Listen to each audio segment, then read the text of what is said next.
Unacademy. Let's crack it. Hi everyone, I am Ritu Ratewal और आज हमारे साथ हैं गरिमा मैम एंड हम एक आज बहुत इंपॉर्टेंट टॉपिक पे बात करेंगे कि नीट 2023 के पेपर के बारे में हम श्योरिटी से क्या कह सकते हैं। मैम, आपको क्या लगता है कि नीट 2023 का बायोलॉजी का पेपर कैसा जाएगा इस बार का? मैम देखिए, जब भी हम कोई पेपर प्रिडिक्शन की बात करते हैं तो बेसिकली हमें एनालिसिस करना होता है कि पिछले सालों में पेपर कैसा आया है। तो अगर हम पिछले सालों का एनालिसिस देखें तो 2020 तक पेपर बहुत इजी आ रहा था, one word questions strictly based on NCERT, ठीक है। But post Covid it was very predictable. हाँ कि पेपर बहुत इजी आएगा, बच्चों वन वर्ड है, एवरीबडी वाज लाइक बायो ही तो है, ये एटीट्यूड बनता जा रहा था कि बायो ही तो है, ठीक है। But recently from last 2 years अगर हम एनालाइज करें तो what I have seen is the paper has become more conceptual, more lengthy, though it is still NCERT based. तो यहाँ पे सबसे इम्पॉर्टेंट चीज़ क्या है? कॉन्सेप्ट्स।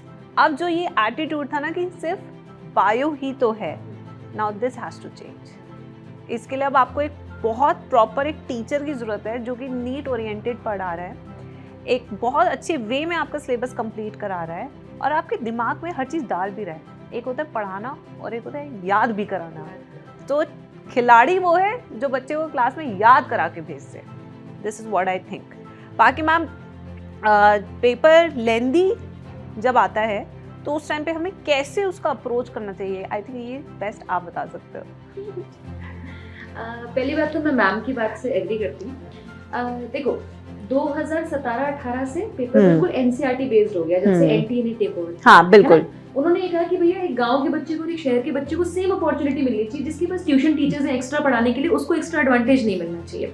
तो 18 से हो गया बिल्कुल एनसीईआरटी बेस्ड पेपर। 18 में इजी आया, 19 में इजी आया, 20 में इजी आया, 21 में 22 से रिलेटिवली इजी आया। हाँ, लेकिन फिर क्या हो गया? प्रिडिक्टेबिलिटी हो गई कि लोगों ने ऐसी बुक्स छाप दी कि तुम ये 100 या 200 या 300 क्वेश्चंस कर जाओ इस चैप्टर से, 100% तुम्हारा क्वेश्चन निकल जाएगा, क्योंकि वही रटे रटाए से क्वेश्चन है जो रिपीट होने लग गए थे। तो एनटी ने 2022 में क्या किया, उसने नए क्वेश्चंस बनाए जो कि आपको किसी भी सैंपल सीरीज में या टेस्ट सीरीज में नहीं मिलेंगे, क्योंकि स्टेटमेंट बेस्ड है। अब एनसीईआरटी के हर, मैम उसमें लगा लो चैप्टर में कितनी स्टेटमेंट्स हैं, कितनी स्टेटमेंट से मैं स्टेटमेंट 1-2 का क्वेश्चन बना सकती हूँ, कितनी स्टेटमेंट से मैं अदर से बना सकती हूँ, हजारों लाखों क्वेश्चंस बन सकते हैं। तो एनटी ने ये कह दिया कि अब बात है मेहनत की, आप शॉर्टकट नहीं ले सकते। शॉर्टकट बिल्कुल। अब उन जो 10 days वाला होता है ना कि मैं रिवाइज कर लूँ और मैं फोड़ाऊंगा पेपर, बायो तो हो जाएगा, वो एटीट्यूड बिल्कुल ओवर हो चुका। Now you have to revise NCERT at least 10 times before the NEET exam, क्योंकि हम इतने सालों से पढ़ा रहे हैं, तब भी कभी स्टेटमेंट का क्वेश्चन आता है ना तो हम मिस कर जाते हैं हम लोग।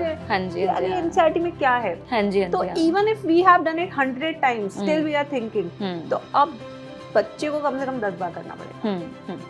तो प्रेडिक्टेबिलिटी इस चीज में खत्म हो गई कि ये क्वेश्चन आएगा ही आएगा, या ये ऐसे क्वेश्चन तो आ ही नहीं सकते। पेपर एनसीईआरटी बेस्ड ही आएगा, क्योंकि पिछले 4-5 सालों से एनसीईआरटी बेस्ड ही आ रहा है, लेकिन बेस्ड अपॉन करंट ट्रेंड की 21 में कैसा आया था, 22 कैसा आया था, तो हम एक्सपेक्ट कर सकते हैं कि मुश्किल ही पेपर आएगा, क्योंकि अब कंपटीशन एनसीईआरटी में से ही है। जो एनसीईआरटी को ज्यादा अच्छे से समझ के और रट के चला जाएगा वो ही जीत जाएगा। जो उसको लाइटली ले जाएगा कि मैं 1 day 1 चैप्टर करके एग्जाम क्रैक कर दूंगा, वो तो रिवीजन के लिए। 1 day 1 chapters are very good for revision purpose. Like if you are doing revision for 5th time, तो बच्चा सोचता है कि मैं अकेले पढ़ रहा हूँ, मैं बोर हो रहा हूँ, तो टीचर क्या करता है, प्रिंसिपल्स ऑफ इनहेरिटेंस जैसे चैप्टर को 3 घंटे में करा देता है, जबकि वो खुद बैठेगा तो 3 दिन लगाएगा। बिल्कुल सही बात। तो 1 day 1 chapters are good for those students who have done it previously, but जो पहली बार आ रहे हैं कि मैं जेनेटिक्स 3 घंटे में कर लूंगा, I think it is very impossible for that guy। वो तो बिल्कुल गलत होगा। और अगर आपको कोई बता रहा है कि मैं कर भी दूंगा तो भी गलत है, नहीं हो सकता वो। It needs practice. एक कॉन्सेप्ट्स बनाने में टाइम लग जाता है, बच्चे को एलील और जीन के बीच के डिफरेंसेस बताने में टाइम लग जाता है। तो don't go for such approach कि जहाँ पे आप शुरू कर रहे हैं एक 1 day 1 चैप्टर से, नहीं, go for detail lectures, make your good concepts. और 21 और 22 का एक मेजर चीज़ मैं आपको बता दूं, पेपर एनालिसिस में, जहाँ पे 21 में ज़ूलॉजी में केवल 20 से 25 क्वेश्चन 1 वर्ड थे, 22 के पेपर में असर्शन, रीजन और स्टेटमेंट वाले क्वेश्चन बढ़ चुके थे 35 क्वेश्चंस। बच्चे को पढ़ने में टाइम लगा, बच्चे को आंसर देने में टाइम लगा। बिल्कुल। And the worst part was बच्चे को बायो करने में 1.5 घंटा लगा। मैम मुझे लग गया, मैंने तो पेपर दिया था, मुझे टाइम लग गया कितना करने में। For the first time in the history of paper जहां बच्चा बायो 1.5 घंटे में कर रहा था, और वो फिजिक्स और केमिस्ट्री को अप्रोप्रिएट टाइम नहीं दे पाया और सारा का सारा उसका प्लानिंग बिगड़ गया। पैनिक में चला गया बच्चा 1.5 घंटा होते ही। बायो जब उसने देखा बायो 1.5 घंटे में, इतने केसेस मैम ये थे कि बच्चों को उल्टियां हो गई सेंटर के अंदर, बच्चे बेहोश हो गए सेंटर के अंदर, इतना उनका स्ट्रेस बढ़ गया।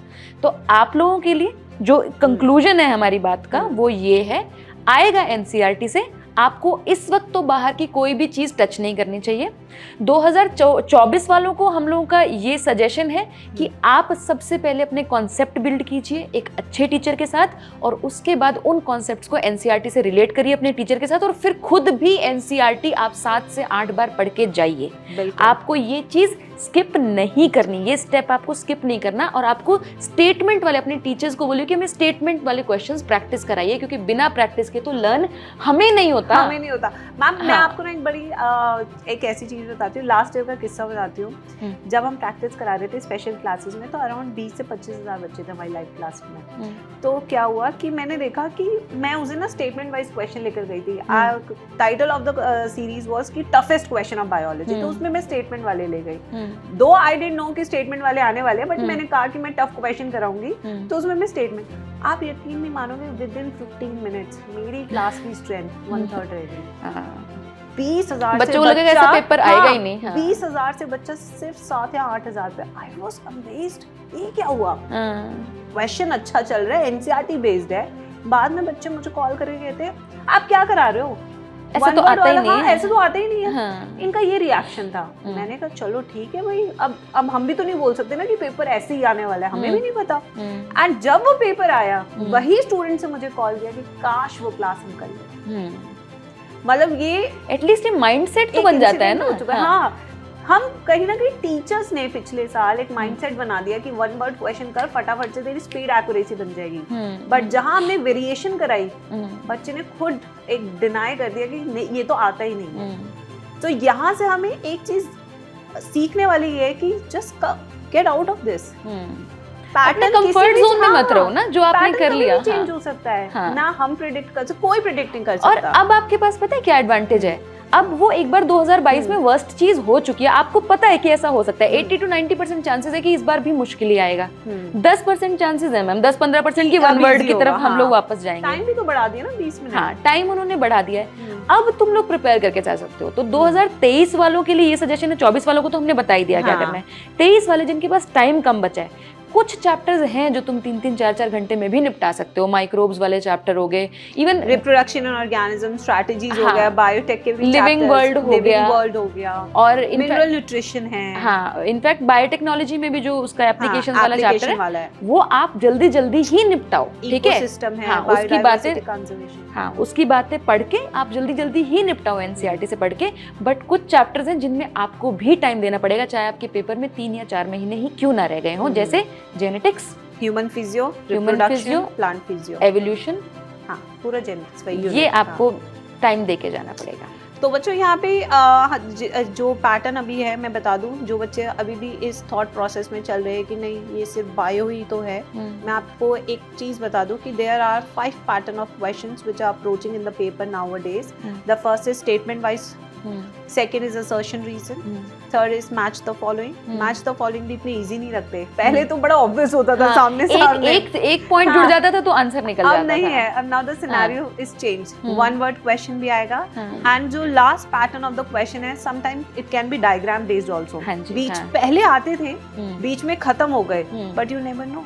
हाँ, और इनफैक्ट आपको एनसीईआरटी के डायग्राम से नॉन डायग्रामेटिक क्वेश्चन भी आ सकता है। हाँ, ठीक है, एनसीईआरटी के डायग्राम से कोई इन्फॉर्मेशन निकालेंगे वो, और उसको नॉन डायग्रामेटिकली आपसे पूछ लेंगे। डायग्राम देंगे नहीं आपको, बट उसमें से क्वेश्चन निकाल लेंगे। तो आपको एनसीईआरटी के डायग्राम्स भी बहुत अच्छी तरीके से पढ़ के जाने हैं। हाँ, जैसे कि म्यूल है, आप जानते हो वो खच्चर है, बट पूछ लेगा आपसे ये स्टेराइल है, फर्टाइल है, क्या है, कैसे बना है, तो बहुत सारे क्वेश्चंस घुमा के पूछ सकता है। तो it's more of conceptual nowadays rather than just rote learning कि आप गए, अच्छा ये 5 पन्ने ही तो थे मैंने रट दिए।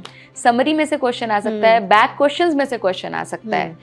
तो भैया एनसीईआरटी को अपना मेन फोकस करके उसमें से खुद को मुश्किल से मुश्किल क्वेश्चंस पोज करो। अगर तुम्हारा सिलेबस एक बार हो चुका है तो गो फॉर कि यार हर लाइन से पढ़ के ये सोचो कि यार ये क्वेश्चन बन सकता है, क्योंकि हर लाइन से क्वेश्चन बन सकता है। बिल्कुल। और बच्चों हमारी तो इतनी सारी प्रैक्टिस सीरीज भी चलती है, अगर आपको कभी भी किसी दिन लगे कि कहाँ से कैसे हो सकता है तो हम we are always available on Unacademy app. वहाँ पे हमारी स्पेशल क्लासेस चलती हैं, यूट्यूब क्लासेस हैं, प्लस क्लासेस हैं, we are everywhere. It's just we are putting efforts, you also put efforts, together we will succeed. हाँ, और सबसे अच्छी बात ये कि जो हमारी सबसे इम्पोर्टेंट क्लासेस है ना क्वेश्चन प्रैक्टिस वाली, they are free for everybody. हमारी स्पेशल क्लासेस कभी भी चार्जेबल नहीं होती, और जनरली टीचर स्पेशल क्लासेस में ही इतने अच्छे क्वेश्चंस कराते होते हैं। हाँ. जो ये क्रक्स होता है क्वेश्चंस का स्पेशल क्लासेस में जाता होता है। All India mock test series भी है, सब कुछ है, एवरीथिंग इज अवेलेबल। जस्ट अब अपनी ना वही बेड्स बांध दो और बस लग जाओ पढ़ाई पे कि ठीक है अब 3 महीने भी है, you can still do it. आप कर सकते हो। The only thing is consistency, उस पे बहुत फोकस करना। नेवर डू दैट कि आज नहीं कर रहा मैं, आज वो नहीं कर रही, आज मेरे को घूमने जाना है। ठीक है, घूमना होगा, सबका अपना टाइम आता है, सबकी अपनी लाइफ है, बट 3 months आई थिंक इतना तो देना चाहिए। बचा ही कुछ नहीं टाइम है। और ये चीजें हैं कि जो best things are available for free. ठीक है, वो फ्री में अवेलेबल है। आप ये नहीं कह सकते कि हमारे पास ये रिस्ट्रिक्शन थी। यूट्यूब का जब से जमाना है ये तो बात ही हट गई है कि अब हमारे पास इस चीज को क्रैक करने के लिए पैसे नहीं थे। सो बेस्ट ऑफ लक और नीट 2023 फोड़ दो। चलो let's crack it guys, let's crack it. Unacademy. Let's crack it.